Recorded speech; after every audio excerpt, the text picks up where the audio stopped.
ಪರಿಶ್ರಮಿ YouTube ಚಾನೆಲ್ನ ಸಮಸ್ತ ವೀಕ್ಷಕರಿಗೆ ಆತ್ಮೀಯ ಸ್ವಾಗತ. ಪ್ರಿಯರೇ, ಕೃಷಿ ಉತ್ಪನ್ನಗಳ ಮೌಲ್ಯವರ್ಧನೆಯ ಬಗೆಗಿನ ಹೆಚ್ಚಿನ ಮಾಹಿತಿ ಕೊಡುವ ನಿಟ್ಟಿನಲ್ಲಿ ಮೌಲ್ಯವರ್ಧನೆಗೆ ಸಾಧ್ಯವಾಗುವ ವಿವಿಧ ಉತ್ಪನ್ನಗಳ ಒಂದು ಸೀರೀಸ್ ಅನ್ನ ನಿಮಗಾಗಿ ತರುವ ಪ್ರಯತ್ನದ ಮೇರೆಗೆ ಈ ವಿಡಿಯೋವನ್ನ ಪ್ರಸ್ತುತಪಡಿಸಲಾಗಿದೆ. ಹಾಗೆಯೇ ಈ ಸೀರೀಸ್ನಲ್ಲಿ ಮುಂದಕ್ಕೆ ಬರುವ ಎಲ್ಲಾ ಇನ್ಫಾರ್ಮೇಟಿವ್ ವಿಡಿಯೋಗಳನ್ನ ತಪ್ಪದೇ ನೋಡಲು ಚಾನೆಲ್ ಅನ್ನ ಈ ಕೂಡಲೇ ಸಬ್ಸ್ಕ್ರೈಬ್ ಮಾಡಿಕೊಳ್ಳಿ. ಪ್ರಿಯರೇ, ಇಂದಿನ ಸ್ಪರ್ಧಾತ್ಮಕ ಮಾರುಕಟ್ಟೆಯಲ್ಲಿ ನಾವು ಸಾಂಪ್ರದಾಯಿಕ ಮಾದರಿಯ ಕೃಷಿಯನ್ನ ಮಾಡಿಕೊಂಡು ಹೆಚ್ಚಿನ ಲಾಭ ನಿರೀಕ್ಷಿಸುವುದು ಕಷ್ಟಕರ. ಮೌಲ್ಯವರ್ಧನೆ ಇದಕ್ಕೊಂದು ಉತ್ತಮ ಪರಿಹಾರ. ಹಾಗಾದ್ರೆ ಕುರಿ ಹಾಗೂ ಮೇಕೆ ಸಾಕಾಣೆಯಲ್ಲಿ ಯಾವೆಲ್ಲ ರೀತಿಯಲ್ಲಿ ಮೌಲ್ಯವರ್ಧನೆ ಮಾಡುವ ಅವಕಾಶವಿದೆ ಎಂಬುದನ್ನು ಡೀಟೇಲ್ ಆಗಿ ನೋಡೋಣ. ಪ್ರಮುಖವಾಗಿ ಹಾಲು, ಮಾಂಸ, ಉಣ್ಣೆ ಹಾಗೂ ಗೊಬ್ಬರ ಇವಿಷ್ಟು ಉತ್ಪನ್ನಗಳು ಕುರಿ ಹಾಗೂ ಮೇಕೆ ಸಾಕಾಣೆಯ ಮೂಲಕ ನಮಗೆ ಸಿಗುವ ಮೂಲ ಉತ್ಪನ್ನಗಳು. ಇವೆಲ್ಲದರ ಬಗೆಗಿನ ಮೌಲ್ಯವರ್ಧನೆಯ ಸಾಕಷ್ಟು ಡೀಟೇಲ್ಡ್ ಮಾಹಿತಿಯನ್ನ ನಿಮಗೆ ನೀಡುವ ಸಲುವಾಗಿ ಈ ವಿಡಿಯೋಗಳನ್ನ ವಿವಿಧ ಭಾಗಗಳನ್ನಾಗಿ ಪ್ರಸ್ತುತಪಡಿಸಲಿದ್ದೇವೆ. ಈ ನಿಟ್ಟಿನಲ್ಲಿ ಮೊದಲನೆಯ ಭಾಗವಾಗಿ ಈ ಮೂಲ ಉತ್ಪನ್ನಗಳ ಮೌಲ್ಯವರ್ಧನೆಯಲ್ಲಿ ಹಾಲಿನ ಬಳಕೆಯ ಮೂಲಕ ಯಾವೆಲ್ಲ ಪ್ರಾಡಕ್ಟ್ಸ್ ಗಳನ್ನ ತಯಾರಿಸುವ ಅವಕಾಶಗಳಿವೆ ಎನ್ನುವುದರ ಬಗೆಗಿನ ಮಾಹಿತಿಯನ್ನ ಈ ವಿಡಿಯೋನಲ್ಲಿ ನೋಡೋಣ. ಮೌಲ್ಯವರ್ಧಿತ ಹಾಲಿನ ಉತ್ಪನ್ನಗಳಲ್ಲಿ ಗಿಣ್ಣು, ಮೊಸರು, ಬೆಣ್ಣೆ, ಐಸ್ ಕ್ರೀಮ್, ಲಸ್ಸಿ, ಪನೀರ್, ಮಿಠಾಯಿಗಳು ಹಾಗೂ ಕೆಫಿರ್ ಇದೊಂದು ಫರ್ಮೆಂಟೆಡ್ ಪಾನೀಯ. ಹೀಗೆ ಇವಿಷ್ಟು ಪ್ರಸ್ತುತ ಚಾಲ್ತಿಯಲ್ಲಿರುವ ಗೋಟ್ ಮಿಲ್ಕ್ ನ ಬಳಕೆಯ ಮೂಲಕ ತಯಾರಿಸಿದ ವಿವಿಧ ಉತ್ಪನ್ನಗಳು. ಆನ್ ಅ ಜನರಲ್ ನೋಟ್, ತಮಗೆಲ್ಲರಿಗೂ ಈ ಎಲ್ಲಾ ಪ್ರಾಡಕ್ಟ್ಸ್ ಗಳನ್ನ ಹೇಗೆ ತಯಾರಿಸಲಾಗುತ್ತೆ ಎನ್ನುವುದರ ಅರಿವಿದೆ. ಕೆಫಿರ್ನ ಬಗೆಗೆ ನೋಡೋದಾದ್ರೆ, ನಾವು ದಿನಬಳಕೆಯಲ್ಲಿ ಉಪಯೋಗಿಸುವ ಈಸ್ಟ್ ರೀತಿಯ ಕೆಫಿರ್ ಧಾನ್ಯಗಳನ್ನ ನಿರ್ದಿಷ್ಟ ಪ್ರಮಾಣದಲ್ಲಿ ಹಾಲಿನೊಂದಿಗೆ ಮಿಶ್ರಿತ ಮಾಡಿ ಫರ್ಮೆಂಟೇಷನ್ಗೆ ಇಡಲಾಗುತ್ತೆ. ಈ ಮೂಲಕ ಹಾಲು ತೆಳ್ಳಗಿನ ಮೊಸರಿನ ರೀತಿಗೆ ಬದಲಾಗಿ ಲಸ್ಸಿ ಮತ್ತು ಮಜ್ಜಿಗೆಯ ಮಧ್ಯಂತರ ರೂಪ ಮತ್ತು ರುಚಿಯನ್ನ ಪಡೆದುಕೊಳ್ಳುತ್ತೆ. ಈ ಪಾನೀಯ ಹೆಚ್ಚು ಪ್ರೋಬಯೋಟಿಕ್ಗಳನ್ನ ಹೊಂದಿದ್ದು ಕರುಳಿನ ಆರೋಗ್ಯಕ್ಕೆ ಪ್ರಯೋಜನಕಾರಿ ಎಂದು ಸಾಬೀತಾಗಿದೆ. ಹೀಗೆ ಇವೆಲ್ಲ ದಿನನಿತ್ಯದಲ್ಲಿ ನಾವು ಆಹಾರಕ್ಕಾಗಿ ಬಳಸುವ ವಿವಿಧ ರೀತಿಯ ಮೇಕೆ ಹಾಲಿನ ಮೌಲ್ಯವರ್ಧಿತ ಉತ್ಪನ್ನಗಳು. ಇನ್ನು ನಾನ್ ಫುಡ್ ಸೆಕ್ಟರ್ನಲ್ಲಿ ಈ ಹಾಲಿನ ಮೂಲಕ ತಯಾರಿಸಲಾಗುವ ವಿವಿಧ ಪ್ರಾಡಕ್ಟ್ಸ್ ಗಳ ಬಗೆಗಿನ ಕಂಪ್ಲೀಟ್ ಮಾಹಿತಿಯನ್ನ ತಿಳಿಯೋಣ. ಪ್ರಿಯರೇ, ಮೇಕೆ ಹಾಲಿನ ಮೂಲಕ ವಿವಿಧ ರೀತಿಯ ಕಾಸ್ಮೆಟಿಕ್ ಪ್ರಾಡಕ್ಟ್ ಗಳನ್ನ ತಯಾರಿಸಬಹುದು ಮತ್ತು ಈ ದಿನಗಳಲ್ಲಿ ಇಂತಹ ಅನೇಕ ಸೌಂದರ್ಯವರ್ಧಕ ಪ್ರಾಡಕ್ಟ್ಗಳು ಮಾರುಕಟ್ಟೆಯಲ್ಲಿ ಲಭ್ಯವಿದ್ದು ತನ್ನದೇ ಆದ ಒಂದು ಗ್ರಾಹಕ ವರ್ಗವನ್ನ ಬೆಳೆಸಿಕೊಂಡಿದೆ. ಮೇಕೆ ಹಾಲಿನಲ್ಲಿ ಹೆಚ್ಚಿನ ಮಟ್ಟದ ವಿಟಮಿನ್ ಎ, ಆಲ್ಫಾ ಹೈಡ್ರಾಕ್ಸಿ ಆಮ್ಲಗಳು ಮತ್ತು ಸೆಲೆನಿಯಂ ಸೇರಿದಂತೆ ಚರ್ಮಕ್ಕೆ ಪ್ರಯೋಜನಕಾರಿಯಾದ ಖನಿಜಗಳನ್ನ ಒಳಗೊಂಡಿರುತ್ತೆ. ಇದು ಕಾಲಾಂತರದಲ್ಲಿ ಸೂರ್ಯನ ಕಿರಣಗಳಿಂದ ತ್ವಚೆಯ ಮೇಲಾಗುವ ಹಾನಿಯನ್ನ ತಡೆಯಲು ಸಹಾಯ ಮಾಡುತ್ತೆ. ಅಷ್ಟೇ ಅಲ್ಲದೆ ಸೂಕ್ಷ್ಮ ಅಥವಾ ಸೆನ್ಸಿಟಿವ್ ಸ್ಕಿನ್ ಹೊಂದಿರುವವರಿಗೆ ಮೇಕೆ ಹಾಲಿನಿಂದ ತಯಾರಿಸಲ್ಪಟ್ಟ ಸ್ಕಿನ್ ಪ್ರಾಡಕ್ಟ್ಗಳು ಹೆಚ್ಚು ಪರಿಣಾಮಕಾರಿ ಎಂದು ಸಾಬೀತಾಗಿದೆ. ಈ ಎಲ್ಲಾ ಕಾರಣಗಳಿಂದ ಈ ಪ್ರಾಡಕ್ಟ್ಸ್ ಗಳಿಗೆ ದಿನದಿಂದ ದಿನಕ್ಕೆ ಡಿಮಾಂಡ್ ಹೆಚ್ಚುತ್ತಲೇ ಸಾಗುತ್ತಿದೆ. ಹಾಗಾದ್ರೆ ಪ್ರಿಯರೇ, ನಿಮ್ಮ ಫಾರ್ಮ್ನಲ್ಲಿ ಕುರಿ ಹಾಗೂ ಮೇಕೆಗಳ ಸಂಖ್ಯೆ ಹೆಚ್ಚಿದ್ದು ಹಾಲಿನ ಇಳುವರಿ ಜಾಸ್ತಿ ಇದ್ದಲ್ಲಿ ಈ ಮಾರ್ಕೆಟ್ ಡಿಮಾಂಡ್ನ ಲಾಭವನ್ನ ರೈತರಾದ ನಾವು ಯಾವ ರೀತಿಯಲ್ಲಿ ಪಡೆಯಬಹುದು ಎನ್ನುವುದನ್ನ ನೋಡೋಣ.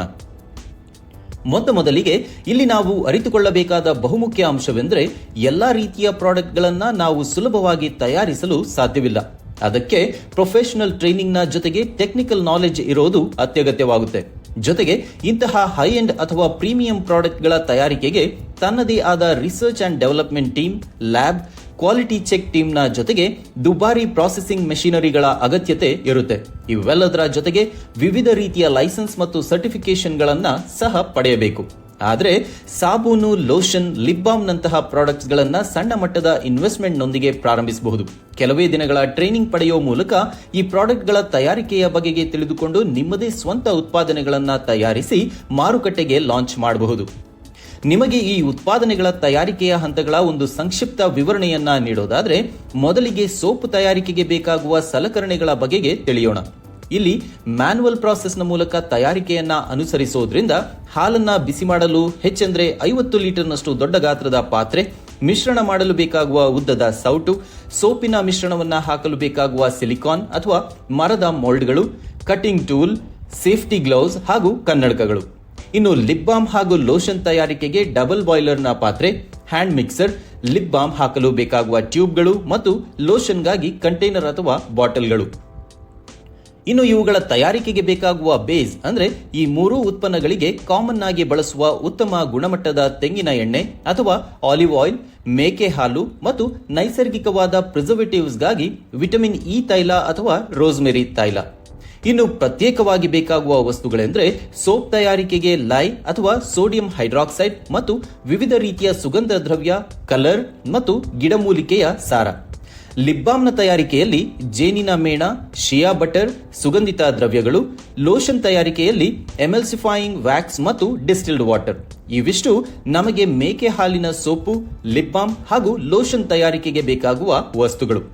ಇನ್ನು ಸೋಪ್ ತಯಾರಿಕೆಯ ಪ್ರಾಸೆಸ್ ಅನ್ನ ನೋಡೋದಾದ್ರೆ ಮೊದಲಿಗೆ ಲೈ ಮಿಶ್ರಣವನ್ನ ತಯಾರಿಸಿಕೊಳ್ಬೇಕು. ನಂತರ ಬಿಸಿಯಾಗುತ್ತಿರುವ ಆಯಿಲ್ ನೊಂದಿಗೆ ಈ ಮಿಶ್ರಣವನ್ನ ಸ್ವಲ್ಪವಾಗಿ ಬೆರೆಸುತ್ತಾ ಮಿಕ್ಸಿಂಗ್ ಅನ್ನ ಮುಂದುವರಿಸಿಕೊಳ್ಬೇಕು. ಇದನ್ನ ಸಪಾನಿಫಿಕೇಶನ್ ಎಂದು ಕರೆಯಲಾಗುತ್ತೆ.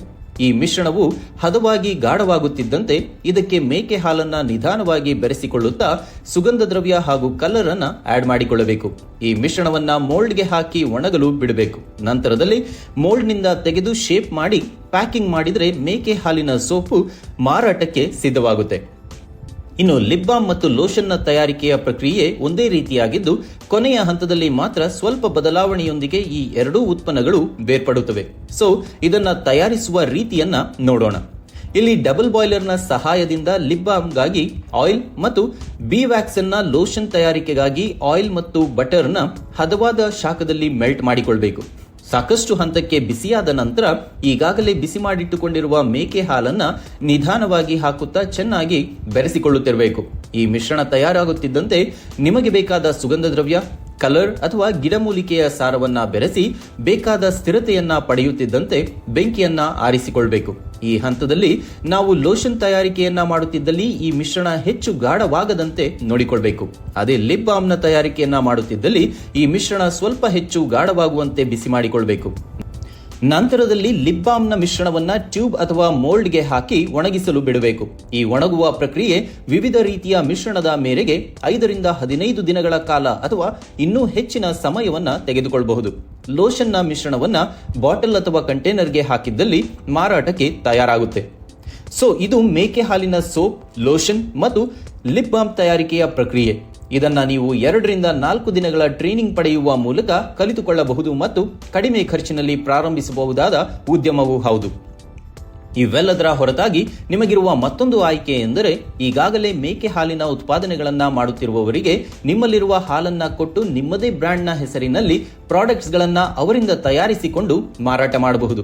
ಈ ಮೂಲಕ ನಿಮಗೆ ಉತ್ಪನ್ನಗಳ ಹೆಚ್ಚಿನ ವೆರೈಟಿ ಸಿಗುವುದಲ್ಲದೆ ಪ್ರಾಡಕ್ಟ್ ಡೆವಲಪ್ಮೆಂಟ್, ಟೆಕ್ನಾಲಜಿ, ಫಾರ್ಮುಲಾ ಹೀಗೆ ಈ ಉತ್ಪನ್ನಗಳ ತಯಾರಿಕೆಗೆ ನಿಮ್ಮ ಸಮಯ ಅಥವಾ ಹಣದ ಖರ್ಚಿನ ಅಗತ್ಯತೆ ಕಡಿಮೆಯಾಗಿ ಮಾರ್ಕೆಟಿಂಗ್ ಮತ್ತು ಸೇಲ್ಸ್ನ ಕಡೆಗೆ ಹೆಚ್ಚಿನ ಗಮನ ಕೊಡುವ ಮೂಲಕ ನಿಮ್ಮ ಉದ್ಯಮವನ್ನ ಬೆಳೆಸುವ ಅವಕಾಶವಿದೆ.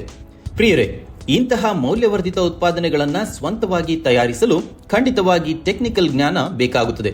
ಈ ಟ್ರೈನಿಂಗ್ ಅನ್ನ ಪಡೆಯುವ ಬಗೆಗೆ ಹೆಚ್ಚಿನ ಮಾಹಿತಿಯನ್ನ ಪಡೆಯಲು ಸೂಕ್ತವಾದ ಸ್ಥಳ ನಿಮ್ಮ ಪ್ರದೇಶದಲ್ಲಿನ ಕೆವಿಕೆ ಸೆಂಟರ್. ಹೌದು ಪ್ರಿಯರೇ, ಕೃಷಿಗೆ ಸಂಬಂಧಿಸಿದ ವಿಚಾರದ ಬಗೆಗೆ ನಿಮಗೆ ಯಾವುದೇ ಮಾಹಿತಿ, ಟ್ರೈನಿಂಗ್ ಬೇಕಿದ್ದಲ್ಲಿ ಕೆವಿಕೆ ಸೆಂಟರ್ನ ಅಧಿಕಾರಿಗಳನ್ನ ಸಂಪರ್ಕಿಸುವ ಮೂಲಕ ನಿಮ್ಮ ಅಗತ್ಯತೆಯ ಮೇರೆಗೆ ಮುಂದಿನ ವಿವರಗಳು ಉಚಿತವಾಗಿ ಸಿಗುವ ಸಾಧ್ಯತೆ ಇದೆ. ಸೊ ಈ ಅವಕಾಶದ ಸದುಪಯೋಗವನ್ನ ಪಡೆಯಲು ಪ್ರಯತ್ನಿಸಿ. ಇಲ್ಲಿ ನಿಮ್ಮ ಗಮನಕ್ಕೆ ತರುವ ಅಂಶವೆಂದರೆ ಇಂತಹ ಟೆಕ್ನಿಕಲ್ ಟ್ರೈನಿಂಗ್ಗಳು ಎಲ್ಲಾ ಪ್ರದೇಶದ ಕೆವಿಕೆ ಸೆಂಟರ್ನಲ್ಲಿ ಲಭ್ಯವಿರುವುದಿಲ್ಲ. ಇಂತಹ ಸಂದರ್ಭದಲ್ಲಿ ನಿಮ್ಮನ್ನ ಇತರ ಪ್ರದೇಶದ ಅಥವಾ ಇತರ ರಾಜ್ಯದ ಸೆಂಟರ್ಗೆ ಕಳುಹಿಸಿ ಅಲ್ಲಿಂದ ಟ್ರೈನಿಂಗ್ ಕೊಡಿಸುವ ವ್ಯವಸ್ಥೆಯನ್ನು ಮಾಡಿಕೊಡುವ ಅವಕಾಶ ಕೆವಿಕೆ ಸೆಂಟರ್ನಲ್ಲಿದೆ. ಸೊ ಸಾಧ್ಯವಾದಷ್ಟು ಮಟ್ಟಿಗೆ ನಿಮ್ಮ ಪ್ರದೇಶದ ಕೆವಿಕೆ ಸೆಂಟರ್ನ ಮೂಲಕವೇ ಮಾಹಿತಿ ಪಡೆಯುವ ಪ್ರಯತ್ನವನ್ನ ಮಾಡಿ. ಈ ಮೂಲಕ ಟ್ರೈನಿಂಗ್ನ ಹೆಸರಿನಲ್ಲಿ ಹಣ ಕಳೆದುಕೊಂಡು ಮೋಸ ಹೋಗುವ ಸನ್ನಿವೇಶದಿಂದ ಸುರಕ್ಷಿತರಾಗಿ. ಇನ್ನು ಮೇಕೆ ಹಾಲಿನ ಮೂಲಕ ಯಾವೆಲ್ಲ ಉತ್ಪನ್ನಗಳು ಮಾರುಕಟ್ಟೆಯಲ್ಲಿ ಲಭ್ಯವಿದೆ ಎಂಬುದನ್ನು ನೀವಿಲ್ಲಿ ಕಾಣಬಹುದು.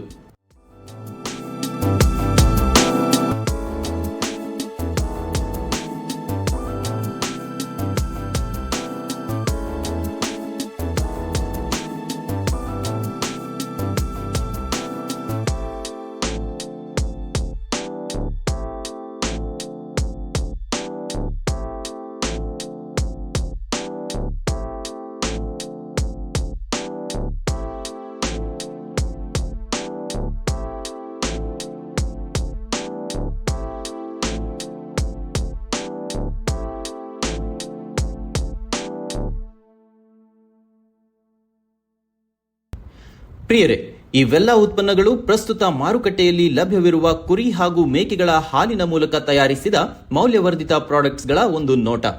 ನಿರಂತರ ಹಾಗೂ ನಿಮ್ಮ ಸ್ವಂತ ಬುದ್ಧಿವಂತಿಕೆಯ ಸಂಶೋಧನೆಯೊಂದಿಗೆ ನಿರ್ದಿಷ್ಟ ಗ್ರಾಹಕರ ಅಗತ್ಯತೆಗಳನ್ನು ಪೂರೈಸುವ ನಿಟ್ಟಿನಲ್ಲಿ ನಿಮ್ಮದೇ ರೀತಿಯಲ್ಲಿ ಇನ್ನೂ ಕೆಲವಾರು ಉತ್ಪನ್ನಗಳನ್ನು ನೀವು ಅಭಿವೃದ್ಧಿಪಡಿಸಬಹುದು. ಸೊ ಇಂತಹ ಅವಕಾಶಗಳನ್ನು ಎಕ್ಸ್ಪ್ಲೋರ್ ಮಾಡಿ. ಹಾಗೆಯೇ ಮೌಲ್ಯವರ್ಧಿತ ಉತ್ಪನ್ನಗಳ ವ್ಯವಹಾರವನ್ನು ಪ್ರಾರಂಭಿಸಲು ಅಥವಾ ಈಗಾಗಲೇ ಈ ಉದ್ಯಮವನ್ನು ನಡೆಸುತ್ತಿರುವಿರಾದಲ್ಲಿ ಇನ್ನೂ ವಿವಿಧ ಪ್ರಾಡಕ್ಟ್ಸ್ಗಳನ್ನು ನಿಮ್ಮ ಪಟ್ಟಿಯಲ್ಲಿ ಸೇರಿಸಿಕೊಳ್ಳಿ ಎಂದು ಶುಭ ಹಾರೈಸುತ್ತಾ, ಇದರ ಮುಂದುವರೆದ ಭಾಗದ ಮುಂದಿನ ವಿಡಿಯೋವನ್ನು ತಪ್ಪದೇ ವೀಕ್ಷಿಸಲು ಚಾನೆಲ್ ಅನ್ನು ಸಬ್ಸ್ಕ್ರೈಬ್ ಮಾಡಿಕೊಳ್ಳಿ. ಧನ್ಯವಾದಗಳು.